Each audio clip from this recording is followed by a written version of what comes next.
Le titre de mon message ce matin, c'est « Vous êtes la lumière du monde ». Amen. Amen. Je pense que c'est pas la première fois que vous entendez cette phrase et ce n'est pas la première fois que vous entendez non plus ce verset « Vous êtes la lumière du monde ». Mais ce matin, j'aimerais qu'on aborde les choses de façon différente, les choses avec un autre regard, un renouvellement de connaissances. Amen.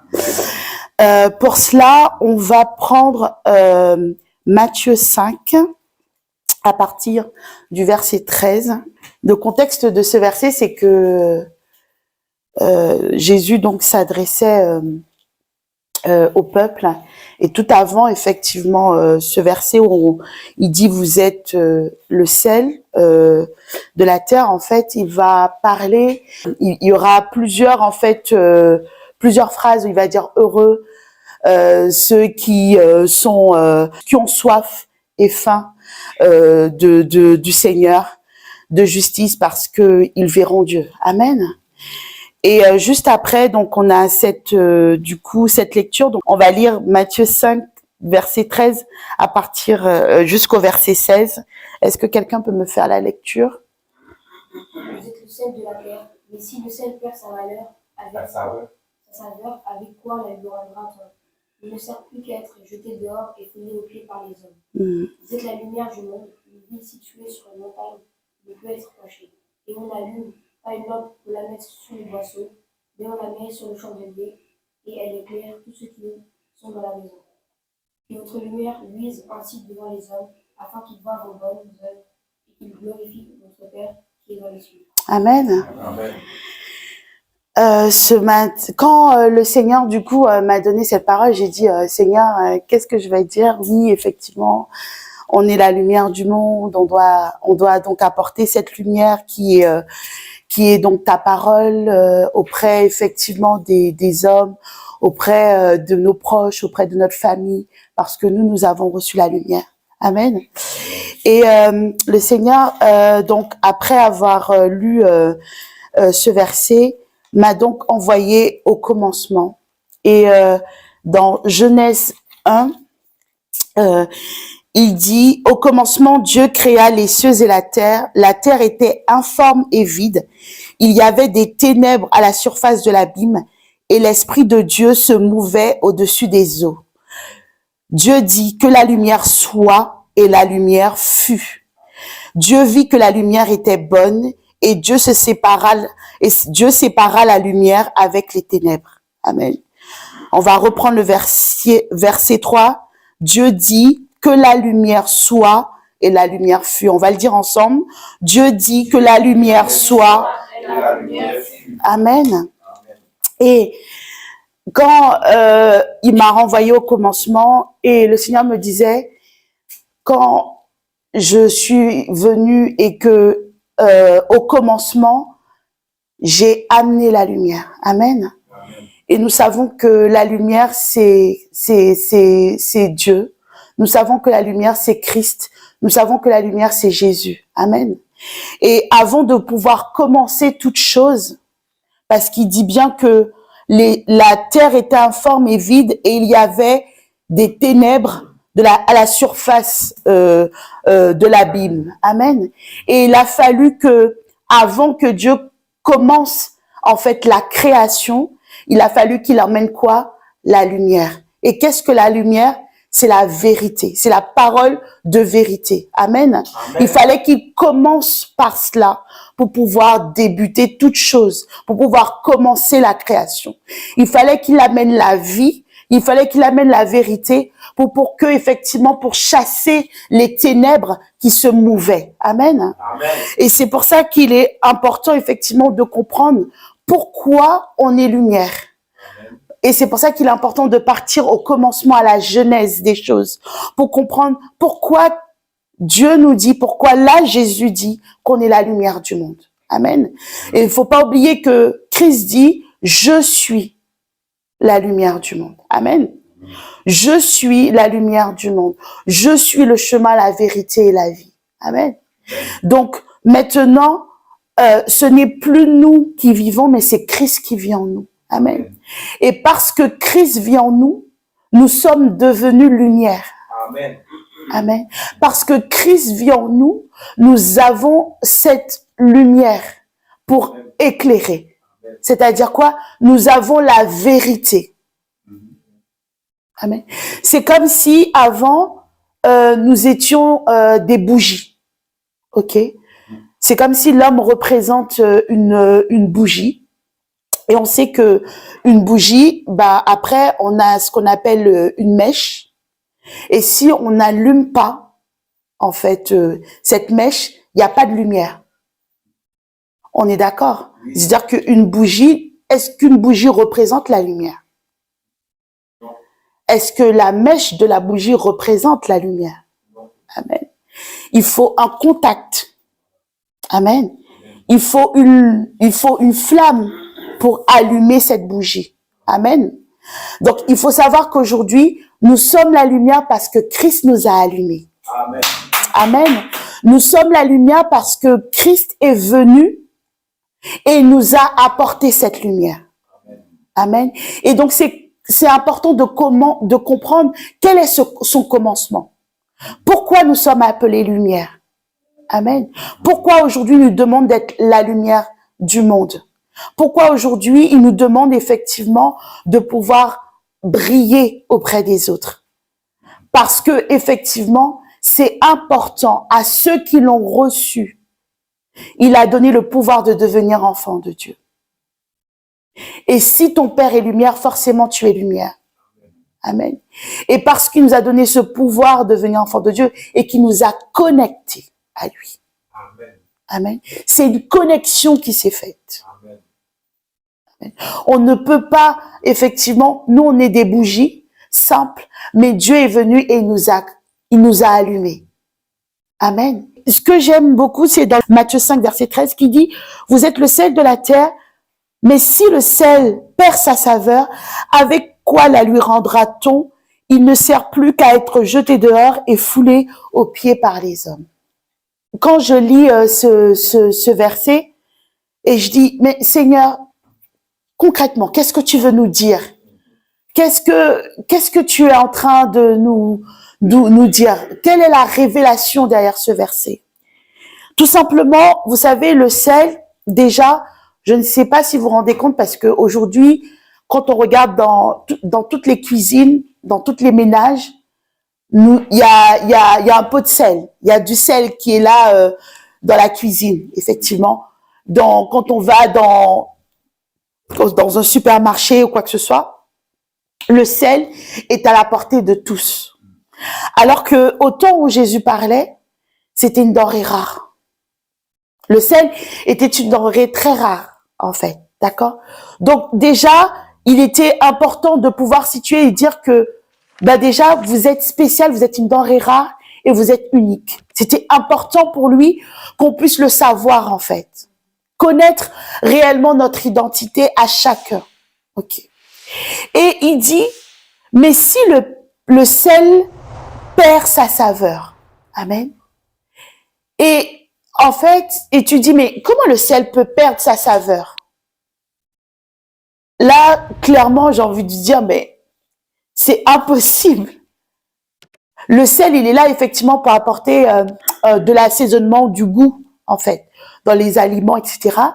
Le sel aussi a une vertu. Faut savoir que dans le sel n'est pas simplement pour être là dans les aliments, mais même au niveau de la peau, en fait, ça apporte de l'hydratation, ça oxygène, en fait, vraiment, ça a beaucoup de vertus. Donc, faut savoir que tous les mots qui sont dans la parole ne sont pas écrits au hasard. Il faut juste comprendre pourquoi il a choisi ce mot-là. Amen. Donc déjà, parce que le sel était une denrée rare. Amen. Donc il était en train d'annoncer quoi? Il était en train d'annoncer une nouvelle génération. Amen. Amen. Autant, pourquoi? Parce que ce que Christ appelle le sel à ce temps-là, il parlait en fait de la grâce et de la justice de Dieu. De cette révélation de la grâce et de la justice de Dieu. De cette génération en fait juste qu'il allait mener à son terme. Amen. Amen. Qui était une denrée rare effectivement sous la loi. mais qui aujourd'hui, amen, est à portée de tous. Amen. Amen. Amen. Et quand il dit, mais si le sel perd sa saveur, c'est-à-dire que si le sel ne fait pas sa fonction première, c'est-à-dire que si le sel est dénoué du message de la justice et de la grâce de Dieu, et en fait, si le sel, c'est-à-dire que c'est ça en fait, c'est-à-dire que le message, la vérité, la lumière que nous devons apporter, c'est Dieu a tant aimé le monde. Amen. Et qu'il a donné son Fils afin que nous soyons tous sauvés. C'est-à-dire que si ce message-là n'est plus porté, si ce message-là n'est plus élevé, n'est plus crié, si à travers la bonne nouvelle, nous ne retrouvons pas le message de la grâce, de la justice de Dieu, à quoi sert le sel? Si le sel perd sa saveur. Et c'est pour ça que Dieu nous dit que il a caché ces choses aux sages. C'est-à-dire que aux personnes qui pensaient effectivement avoir la connaissance par la loi, pour le révéler à qui? À ses enfants. Amen. Amen. Nous allons prendre un autre passage pour pouvoir rentrer encore plus en profondeur de cette parole. Et nous allons revenir après sur le verset. C'est l'histoire donc le bon samaritain. Luc 10, 25. Un docteur de la loi se leva et dit à Jésus pour l'éprouver, Maître, que dois-je faire pour hériter la vie éternelle? Stop. Donc Jésus, le contexte c'est que Jésus en fait avait envoyé ses disciples pour aller guérir les malades, évangéliser, chasser les démons, etc. Amen. Et juste après, il était là, il enseignait. Et donc, il y a ce docteur de la loi qui, comme on dit, qui voulait l'éprouver et qui lui dit, que dois-je faire pour hériter la vie éternelle? Amen. Et aujourd'hui, j'ai envie qu'on se pose la question et de vous poser la question, que devons-nous faire pour hériter de la vie éternelle? Et à cette question, je réponds rien. Et cet homme qui est venu, en fait, pour éprouver Jésus, j'ai envie de dire, il est venu avec la mauvaise question. Et à cette question, Jésus va répondre, que dit la loi? Amen. Il va dire, que dit la loi? Qu'est-ce que la loi te dit de faire pour pouvoir hériter de la vie éternelle? Et il va lui dire, donc c'est à partir verset 26, Jésus lui dit, qu'est-il écrit dans la loi? Qui lis-tu? Et verset 27, il répondit, tu aimeras le Seigneur ton Dieu de tout ton cœur, de toute ton âme, de toute ta force et de toute ta pensée et ton prochain comme toi-même. Et verset 28, Jésus lui dit, tu as bien répondu, fais cela et tu vivras. Est-ce qu'il lui a dit, fais cela et tu auras la vie éternelle? Il lui a pas dit, fais cela et tu auras la vie éternelle. Il lui a dit, fais cela et tu vivras. Alors que on est d'accord que la question de départ, c'est, que dois-je faire pour hériter de la vie éternelle? Et pourquoi Jésus lui avait répondu comme ça? Parce qu'il savait que il ne pouvait rien faire pour hériter de la vie éternelle. Parce que lui, il a parlé de la loi, il lui a parlé du commandement, en fait, des commandements. Là, en fait, comme Jésus a dit, en cela se résument les commandements, c'est-à-dire que tu aimeras ton Dieu et tu aimeras ton prochain. Parce que en effet, si tu aimes ton Dieu, si tu aimes ton prochain, tu vas pas le voler, tu vas pas mentir. Donc, ça se résume en ces deux choses. Donc, en gros, il avait bien répondu. Mais est-ce que c'est ça qui fait qu'on hérite de la vie éternelle? Donc, déjà, moi, j'ai envie qu'on se pose une question. Est-ce qu'un héritage se mérite? Ou un héritage se donne ou se transmet? Un héritage ne se mérite pas. Un héritage ne se quémande pas c'est pas la personne qui souhaite hériter qui demande. On est d'accord? Donc il a dit, que dois-je faire pour hériter? Déjà, à cette époque, est-ce qu'il pouvait hériter de Jésus? Est-ce qu'il pouvait hériter du Père? Non. Parce qu'il n'était pas appelé enfant. On est d'accord que c'est les enfants qui peuvent hériter. Est-ce qu'un serviteur peut demander son héritage à son maître? Non. Impossible. On est d'accord.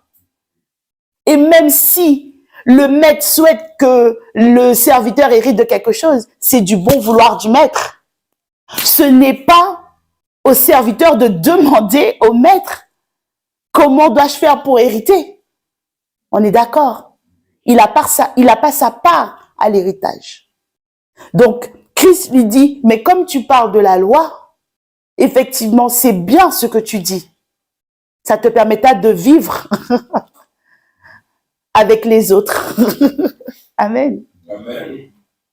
Mais est-ce que ça te permettra d'hériter de la vie éternelle? Et je vous dis ce matin que pour hériter de la vie éternelle, c'est un don que le Père nous a fait. Parce qu'il est dit dans Jean 3, verset 16, « Car Dieu a tant aimé le monde qu'il a donné son Fils unique, afin que quiconque croit en lui ne périsse point, mais qu'il ait la vie éternelle. » Amen. Amen. Donc, en effet, quand tu viens par toi-même, Christ te parle de la loi. Parce que c'est la loi qui nous demande de montrer nos bonnes œuvres. Amen. Amen. Parce que pour être justifié, pour effectivement répondre à la loi, il faut montrer que tu respectes la loi. Alors que la vie éternelle ne s'obtient pas par la loi. Parce que Christ a dû venir accomplir la loi pour qu'on puisse hériter de la vie éternelle. Amen. Amen. Amen.